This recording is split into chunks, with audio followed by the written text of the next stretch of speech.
The great battle was ending, and the silence of space was broken only by the crackling of burning alien ships. Admiral Kreshtar stood alone on the bridge of his damaged flagship, watching the last of his proud fleet limping away from Earth like wounded animals fleeing from a predator. Of the 1,000 ships that had arrived at Earth, so confident and strong, fewer than 100 remained. The rest were either destroyed completely or floating dead in space, their crews defeated by an enemy they had never understood. "Admiral," his communications officer said with a voice full of shame, "we are receiving surrender requests from 17. More ships. Their life support systems are failing."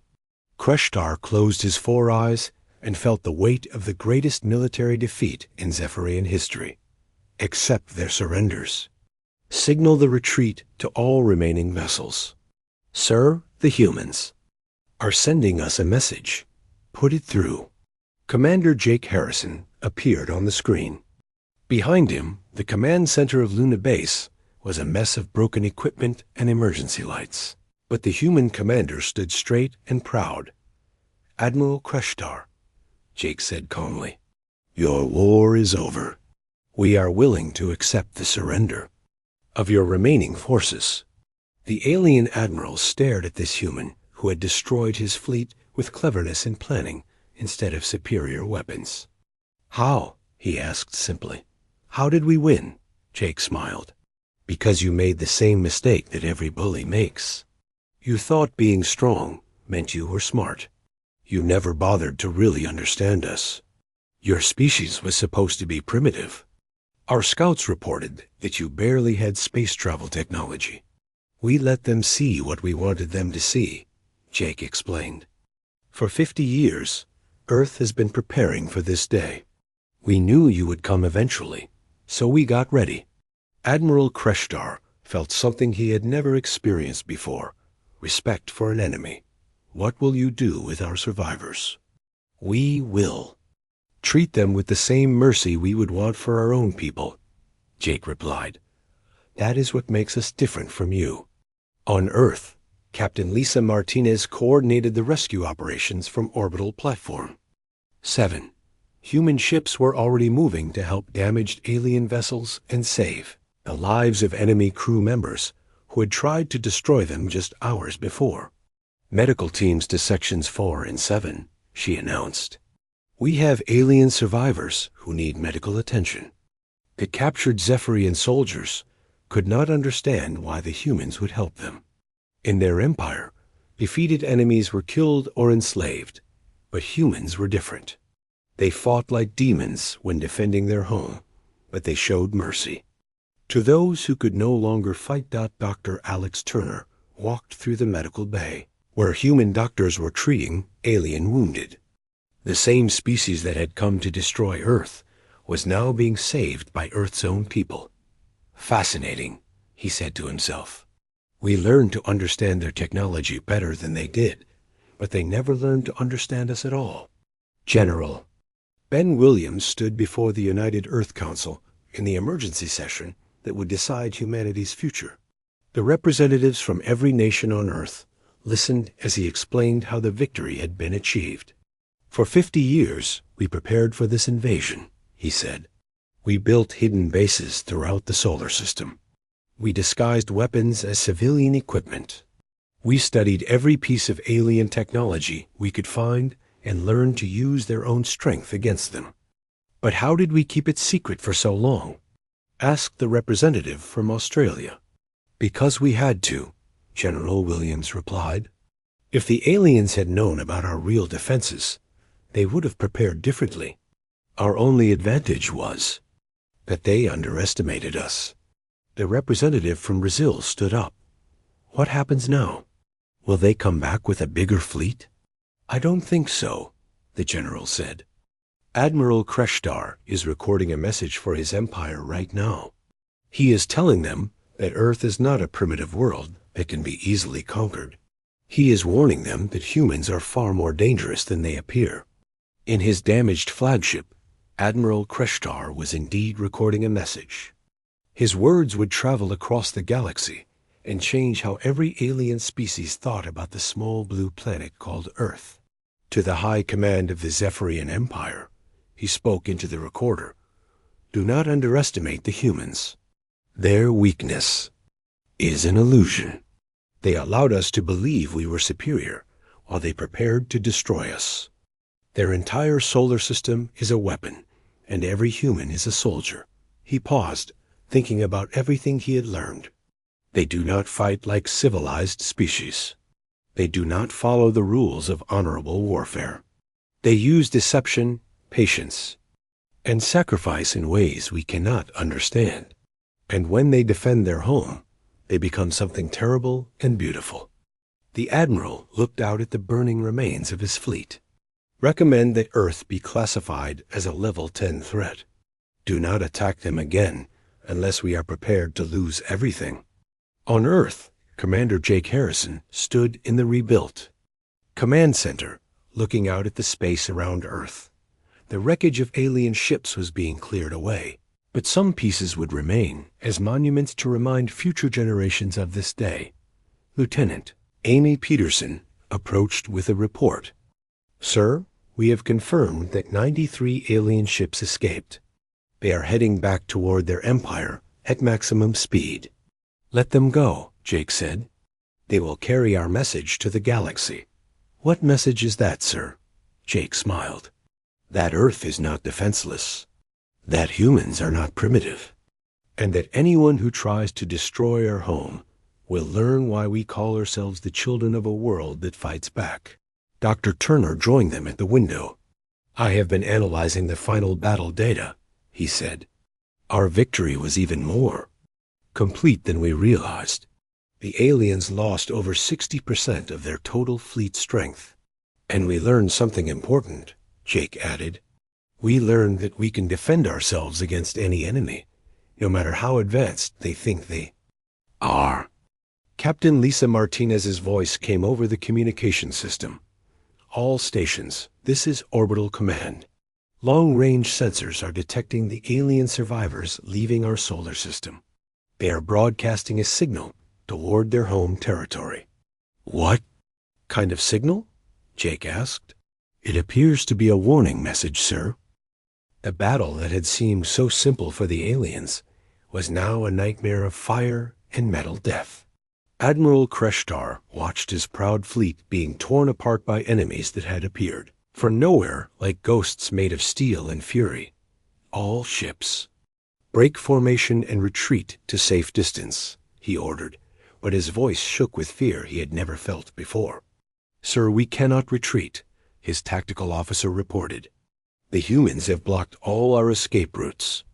We are completely surrounded. Captain Dan Rogers smiled inside his fighter craft as he led his squadron out of the asteroid belt where they had been hiding for 3 months. His ships looked like ordinary mining vessels to anyone watching from far away, but they were actually the most advanced stealth fighters humanity had ever built. Red Squadron, this is Red Leader, he spoke into his radio. Time to dance. Show these aliens how humans really fight. His fighters dove toward the alien fleet like hawks attacking a cone. Flock of sheep. Their weapons were small compared to the big ships, but they struck with surgical precision at weak points that Dr. Turner had identified years ago. Commander Lisa Hayes stood in the command center of Europa Base, watching the battle through her periscope. For 15 years, her base had pretended to be a simple research station studying Jupiter's moons. The aliens had flown past it hundreds of times without realizing it was actually a military fortress. All outer system bases, this is Europa Command, she announced. Begin coordinated strike pattern beta. Target their rear guard. Suddenly, bases on Titan, Ganymede, and even distant Pluto revealed massive weapon systems that had been hidden beneath fake research equipment. Beams of energy lanced across millions of miles of space to strike the alien fleet from behind. The aliens found themselves caught in a 3-dimensional battlefield where attacks came from above, below, and all sides. Their ships, designed for traditional fleet combat, could not handle the chaos of fighting in all directions at once. Lieutenant Amy Peterson worked frantically at her damaged console on Luna Base. The base was falling apart around her, but she needed to coordinate the most important part of the human plan. "Jake," she called to Commander Harrison. "The quantum scramblers are ready. Should I activate them now?" Jake looked at the tactical display, showing the alien fleet in complete confusion. "Do it. Let's see how their fancy technology works when we turn it against them."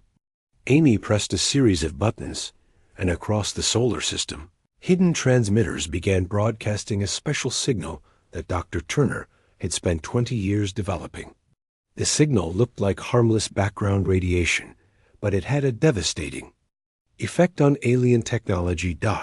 The Zephyrians had built their entire civilization around energy weapons and force fields. Their ships, their shields, their weapons, everything depended on complex energy systems. But humans had learned to turn that strength into a weakness. Major Kate Edwards commanded the ground-based particle beam batteries hidden in the Rocky Mountains. Her weapons had been disguised as radio telescopes and weather monitoring stations, but they were actually some of the most powerful weapons on Earth. "All ground stations, fire when ready," she ordered. Massive beams of charged particles shot up from Earth's surface, striking alien ships with incredible force. The beams were invisible to the human eye, but they cut through alien hulls like invisible swords made of pure energy. Admiral Kreshtar felt his flagship shake as human weapons found their mark. "Report," he demanded. "Sir, we have hull breaches on multiple decks. Our shields are failing, and our weapon systems are shutting down one by one. That is impossible. Human technology is centuries behind ours." His science officer looked up from his instruments with terror in his alien eyes. "Admiral, they are using our own technology against us. Somehow they have learned to disrupt our energy fields and turn our power systems into weapons that attack. Use from inside." On Earth, Dr. Turner monitored the battle from his emergency command post. For 50 years, Earth had been collecting pieces of alien technology from crashed ships and failed invasions. Every piece had been studied, analyzed, and understood until humans knew more about alien weaknesses than the aliens knew themselves. "The electromagnetic cascade is working perfectly," he reported to General Ben Williams. "Their ships are experiencing total system failures across the board." Commander Sam Miller piloted his disguised warship through the heart of the alien fleet, firing at everything in range. His ship's weapons used a combination of human engineering and alien technology that created devastating results. "This is for every human who died in your previous attacks," he said as his missiles found their targets. 3 more alien ships exploded in brilliant flashes of light. The mighty Zephyrian fleet was being reduced to burning wreckage and floating debris. Captain Tony Rodriguez had died in the first battle, but his sacrifice had not been forgotten.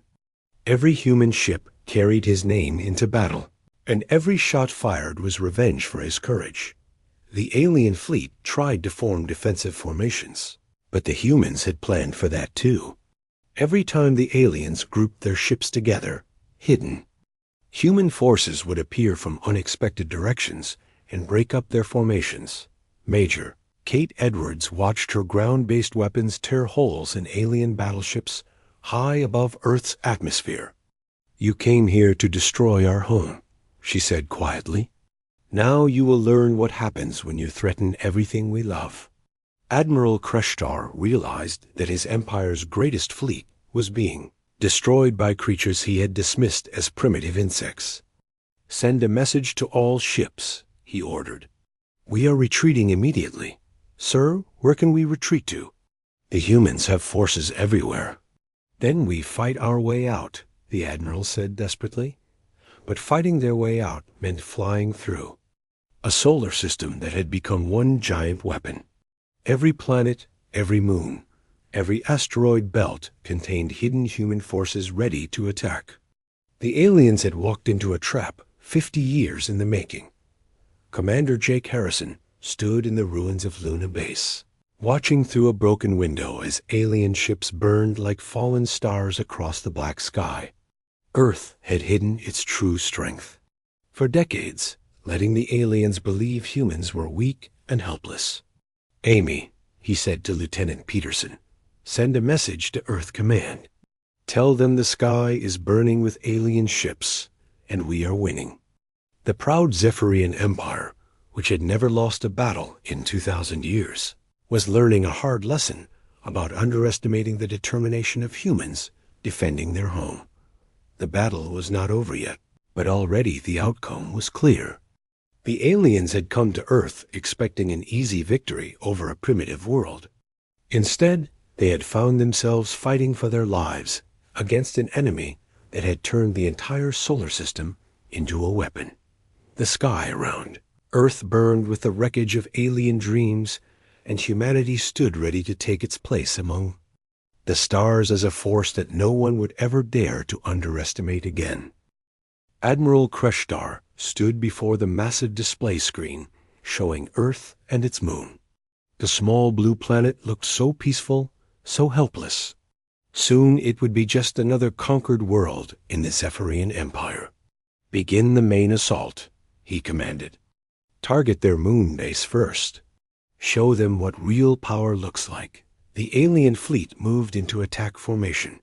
Hundreds of massive ships aimed their weapons at Luna Base, ready to destroy humanity's primary defense center with overwhelming force. Commander Jake Harrison watched the approaching fleet from his command post on Luna Base. The aliens had spread out in a perfect attack pattern, just like their military books probably taught them. They were so confident that they were not even trying to hide their movements. "All non-essential personnel to the evacuation ships," he ordered. "This is going to get very bad, very quickly." Lieutenant Amy Peterson looked up from her station. "Sir, what about us? Shouldn't we evacuate too?" Jake shook his head. "Someone needs to stay and coordinate the defense. Besides, we have work to do." Captain Lisa Martinez floated in the Command Center Orbital Platform 7, watching the alien fleet approach on her screens. The enemy ships were so big that they blocked out the stars behind them. "All platforms, prepare for coordinated defensive fire," she announced. "We are going to make them pay for every meter of space." The first alien shots struck Luna Base like hammers from the gods. The base's shields flared bright white as they absorbed the incredible energy. But Jake could see that the shields would not last long against such powerful weapons. Deep beneath the Colorado mountains on Earth, Colonel Rick Thompson sat in a secret bunker that officially did not exist. Around him, dozens of officers worked at computer stations covered with classified codes and symbols. "Sir," one of his officers reported, "the aliens have committed their main fleet to the Luna assault. All their big ships are in position." "Colonel," Thompson smiled. This was the moment he had been waiting for his entire career. "Activate Protocol Omega." "Are you sure, sir?" "Once we do this, there's no going back. I'm sure. It's time to show these aliens what humans are really capable of." The officer typed a long series of codes into his computer. Across the solar system, things that had seemed normal and harmless began to change. A communication satellite orbiting Mars suddenly opened like a metal flower. Inside, where there should have been radio equipment, was a massive particle cannon. An asteroid mining station near Jupiter started moving in ways that mining stations were not supposed to move. Its drilling equipment folded away, revealing missile launchers and beam weapons. A scientific research probe that had been drifting near Saturn for 5 years shed its outer shell like a snake changing its skin. Underneath was a sleek warship, bristling with weapons. Commander Sam Miller had been pretending to run a simple communication relay station for 8 years. His job was supposed to be boring, just maintaining radio contact between Earth and the outer colonies. But now he stood up and walked to a hidden panel in the wall. "This is Commander Miller to all hidden units." He spoke into his communicator. "Operation Deception is now active. Show them who we really are." All around the solar system, dozens of objects that the aliens had dismissed as harmless civilian equipment began revealing their true nature. What had looked like space junk turned out to be camouflaged warships. Mining operations became weapons platforms. Research stations became military bases. The aliens had been so focused on Earth's visible defenses that they had never bothered to scan the things that looked innocent and unimportant. On the alien flagship, the tactical officer stared at his screen in confusion. "Admiral, we are detecting massive energy signatures throughout the solar system. Multiple new contacts appearing on all sensors." Admiral Kreshtar looked at the display with growing alarm. Red dots were appearing everywhere, behind them, beside them, above and below them. In just a few minutes, his fleet had gone from being the hunters to being surrounded. "Impossible," he said. "Our scouts surveyed this system for months. There were no military installations except around their planet." "Sir, we are receiving a transmission from the human commander." "Put it through." Commander Jake Harrison appeared on the screen, standing calmly in his damaged command center. Behind him, sparks flew from broken equipment and emergency lights flashed red. "Admiral Kreshtar," Jake said politely, "welcome to Earth's solar system. I hope you like what we've done with the place. Human, your tricks will not save you. We still outnumber your forces 10-1. Jake smiled. "You might want to count again." The alien tactical display updated as more hidden human forces revealed themselves. What had been 1,000 alien ships against a few dozen human defenders was now 1,000 alien ships, surrounded by over 300 human vessels. Dr. Alex Turner worked frantically at his computer in his laboratory on Luna Base. The base was shaking from alien attacks, but he needed to coordinate the hidden fleet's first strike. "All units, this is Control," he spoke into his headset. "Initiate synchronized attack pattern Alpha. Target their command ships first." The space around Earth erupted in weapons fire as the hidden human fleet opened fire from all directions. The aliens found themselves caught in a carefully planned crossfire with nowhere to run.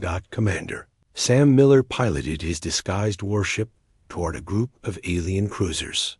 For 8 years, he had watched these enemy scouts pass by his communication station without giving him a second look. Now it was time for payback. "All right, boys," he told his crew. "Let's show them why you should never underestimate humans." His ship's weapons, hidden for so long, fired at point-blank range into the alien formation. 3 enemy ships exploded before they even knew they were under attack. Captain Lisa Martinez watched from her orbital platform as human ships emerged from asteroid fields and planetary rings. Like sharks rising from dark water, the aliens were spinning in circles, trying to figure out where all these new enemies had come from. "Target the big one," she ordered, pointing at an alien battleship. All platforms concentrated fire. The orbital defense platforms, which the aliens had been trying to destroy, suddenly revealed that they had much more powerful weapons than anyone had guessed. Beams of coherent energy lanced out across space, striking the alien battleships. Achu-LL, and cutting through its armor like a hot knife through butter. Admiral Kreshtar watched his perfectly organized fleet fall into chaos as human attacks came from every direction. His ships were crashing into each other as they tried to avoid the unexpected assault. "How is this possible?" he demanded. "Our intelligence said they were a primitive species with limited technology." His communications officer looked up from his station with fear in his alien eyes. "Sir, we are intercepting human military transmissions. They have been planning this deception for over 50 years. The Admiral felt something he had never experienced before in his long military career. For the first time in his life, he was afraid. On Luna Base, Commander Jake Harrison watched the battle unfold on his tactical display. The base was heavily damaged, but it was still functioning. And all around the solar system, human forces that had been hiding in plain sight were tearing the alien fleet apart. "Amy," he called to Lieutenant Peterson, "send a message to Earth Command. Tell them Phase 1 is complete. The trap is sprung." The aliens had come to Earth expecting to fight a small, primitive planet. Instead, they had walked into a carefully prepared ambush that turned the entire solar system into a weapon aimed at their hearts. The first alien ships reached Jupiter's orbit like hungry wolves. Commander Velthak stood on the bridge of his attack cruiser, watching Earth's outer defenses on his screen. The humans had placed several small ships near the giant planet, probably hoping to use its gravity as protection. "Pathetic," he said to his crew. "They send their tiny boats to fight our warships." Captain Tony Rodriguez sat in the command chair of the USS Freedom, Earth's most advanced battle cruiser. Around him, his crew worked at their stations with quiet focus. They all knew this would probably be their last battle. "Enemy ships in range," reported his weapons officer. "All ships, this is Captain Rodriguez," Tony spoke into his communicator. "Remember your training. Make every shot count. For Earth." The first exchange of fire lit up the darkness of space like deadly fireworks. Alien plasma beams struck the human ships with incredible force. The Freedom's shields flared bright blue as they absorbed the energy, but Tony could see the power levels dropping fast. "Return fire," he ordered. Earth's weapons were different from what the aliens expected. Instead of energy beams, the human ships fired solid metal projectiles at incredible speed. The aliens had never seen such primitive weapons used in space. Combat. The metal slugs hit the alien ships and bounced off their shields like raindrops. Commander Velthak laughed as he watched the human weapons fail to penetrate their defenses. "Is that the best they can do?" he asked his officers. Children throwing rocks would be more dangerous. But something strange was happening.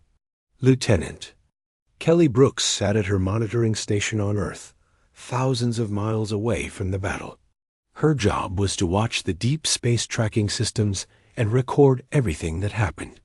"That's odd," she said to herself, looking at her computer screen.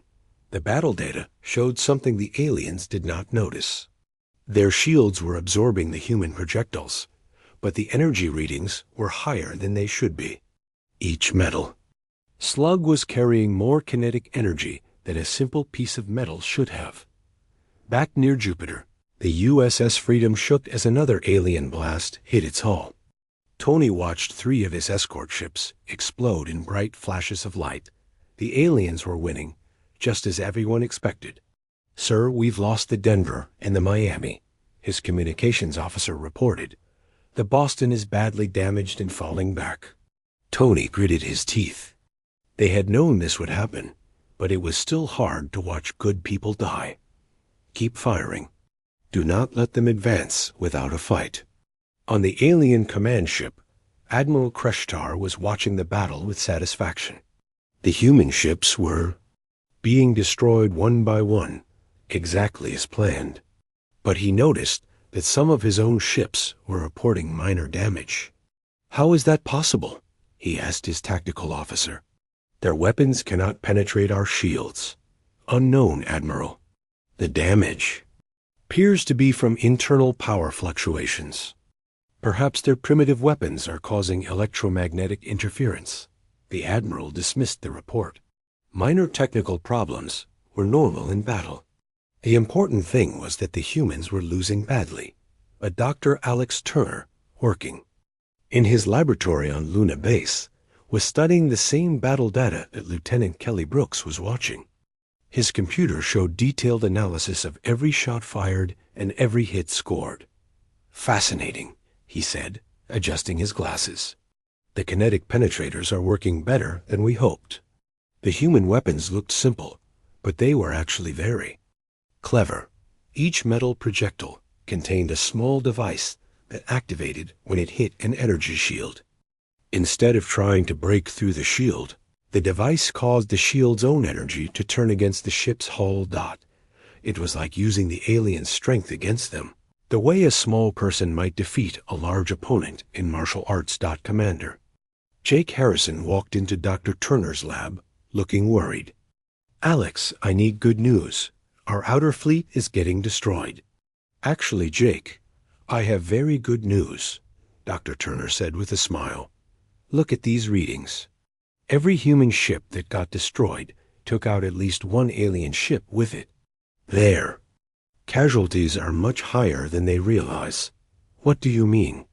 Their shields are designed to stop energy weapons and advanced plasma technology. They never planned for simple kinetic weapons carrying quantum destabilizers. Each hit is slowly weakening their entire power grid. Jake studied the data on the computer screen. So we are hurting them, even though it doesn't look like it? Exactly. And there's more. Watch this.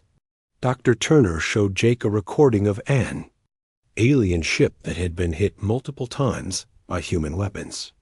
On the surface, the ship looked undamaged, but internal scans showed that its power systems were failing. Their own weapons are starting to overload, Dr. Turner explained. In about 6 hours, that ship will have to shut down completely or risk exploding. Near Jupiter, Captain Tony Rodriguez was preparing to make his final attack run. The Freedom was the last human ship still fighting, and its shields were almost gone. Sir, we have incoming communication from the alien flagship, his communications officer reported. Put it through. Commander Velfek's face appeared on the screen. His alien features twisted in what might have been a smile. Human Captain, surrender now, and we will make your death quick. Tony looked back at the alien commander with calm determination. We don't surrender, we don't run away, and we don't give up our home. Then you will die pointlessly. Maybe, Tony said, but we'll make you remember us. The Freedom charged straight at the alien flagship, firing everything it had. The alien ship's weapons tore the human vessel apart, but not before Tony's final barrage struck home. Commander Velfak watched the human ship explode, feeling satisfied. But then alarms started ringing throughout his bridge. What is happening? He demanded, Sir, we have multiple system failures. Power grid instability. Hull breaches on decks 7 through 12. The alien commander looked at his tactical display in shock. His mighty warship, which should have been untouchable by human weapons, was falling apart from the inside. Impossible, he whispered. Back. On Earth, Lieutenant Kelly Brooks was watching the battle data with growing excitement.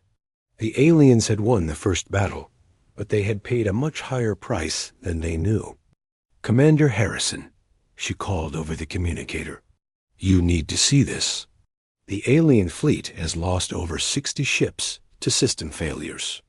They think only 5 of their ships were destroyed in combat, but the real number is much higher. Jake smiled grimly. The humans had lost the battle, but they had learned something important. Earth's weapons could hurt the aliens, even if the aliens didn't realize it yet. Pass this information to all defense stations, he ordered. Tell them that every shot counts, even if it doesn't look like it's working. The alien fleet continued toward Earth, confident in their victory. But hidden damage was spreading through their ships like a slow poison. Soon, they would learn that fighting humans was much more dangerous than they had thought. The massive alien ship floated in the darkness of space like a metal mountain. Inside its command center, Admiral Kreshtar looked at the glowing screens with great pleasure. His 4 arms moved across the controls as he studied the images of a small blue planet called Earth. Look at this, he said to his officers, his voice filled with amusement. The humans think they can fight us with these tiny weapons. The screens showed Earth surrounded by small space stations and metal platforms. Thin lines of energy connected them like a spider's web. To the aliens, It looked like children playing with toys. Commander Velthek stepped forward, his scaled skin gleaming under the bright lights. "Admiral, their biggest ship is smaller than our smallest fighter craft. Their weapons are so weak they could not even scratch our paint." Laughter filled the command center. The alien officers found it very funny that humans would try to defend themselves. The Zephyrian Empire had destroyed 1,000 worlds. They had weapons that could crack planets in half. What could these primitive humans possibly do? "Send the message to all ships," Admiral Kreshtar ordered. "Tell them to watch and learn how we deal with insects who dare to fight back." Far away on Earth's moon, Commander Jake Harrison stood in front of a large window, looking out at the dark. Space. He could see the alien ships approaching like angry stars in the distance. His hands were steady, but his heart was beating fast. "Commander," Lieutenant Amy Peterson called from her station. "All defense grids are ready. Every weapon platform is loaded and aimed." Jake turned to look at his young officer. Amy had joined the Earth Defense Force only 2 years ago, but she was one of the best. Her fingers moved quickly over the control panels as she checked each system. "What about the ground bases?" Jake asked. "General Ben Williams reports all planetary. Defenses are online. Captain Lisa Martinez has confirmed that all orbital stations are ready for battle." Jake nodded. He had trained for this day for 20 years. Every human soldier had known this moment would come. The aliens had been watching Earth for a long time, and now they were finally coming to take it. On the alien flagship, the communications officer was having fun listening to human radio signals. He broadcast them to the entire fleet, so everyone could hear how scared the humans sounded. "Listen to this," the officer said with a laugh. "They are praying to their gods for help. They know they cannot win." More laughter echoed through the ship. The aliens had never lost a battle. Their technology was thousands of years ahead of anything humans had built. Their shields could stop any weapon. Their guns could destroy entire cities with one shot. Admiral Kreshtar studied the tactical display again. The humans had built their defenses in 3 rings around their planet. The outer ring was made of weapon platforms near their moon. The middle ring consisted of energy shields and missile batteries in orbit around Earth. The inner ring was ground-based guns and particle beams on the planet's surface. "It is almost sad," the Admiral said.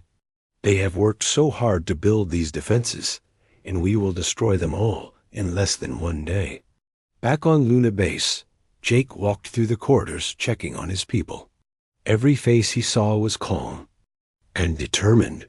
These men and women knew they were probably going to die today, but they would not run away. Dr. Alex Turner looked up from his computer screen as Jake approached. The scientist had been working day and night to find any weakness in the alien ships. "Commander, I have been studying their approach pattern," Dr. Turner said. "Their ships are very big and very powerful, but they move slowly.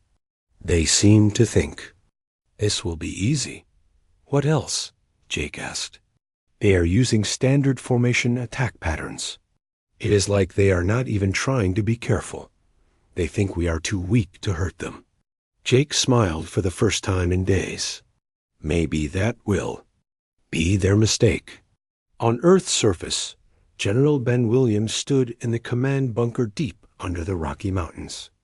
Hundreds of officers worked at computer stations around him. Every screen showed the same thing: alien ships getting closer to Earth. "How long until they reach our outer defenses?" he asked. 6 hours, sir," came the reply. Captain Lisa Martinez floated in the zero gravity of Orbital Platform 7. Through the thick windows, she could see Earth below, beautiful and blue. Soon, those alien ships would try to destroy everything she loved. "All crews to battle stations," she announced over the communication system. "This is not a drill. The aliens are coming, and we are going to show them what humans can do." The alien fleet moved forward like a dark cloud. There were over 1,000 ships of different sizes. The smallest ones were bigger than Earth's largest buildings. The biggest ones were like floating cities with millions of aliens inside. Admiral Kreshtar felt very pleased with himself. This would be another easy victory to add to his long list. After they destroyed Earth's defenses, they would take all. The humans as slaves. The ones who survived would work in the alien mines until they died. "Begin the attack sequence," he ordered. "Target their outer defense ring first. Let us see how long their weapons can last against real firepower." The alien ships spread out in attack formation, their weapon systems powered up with an evil glow. In a few hours, they would be close enough to start shooting. Jake Harrison stood at his command post, watching the alien fleet approach on his screens. Around him, every human defender was ready. They had trained for this moment their entire lives. "Remember," he said into his communicator, "we are not just fighting for ourselves. We are fighting for every human who will ever be born. We are fighting for Earth." The countdown had begun. Soon, the galaxy would learn what happened when someone tried to destroy humanity's home.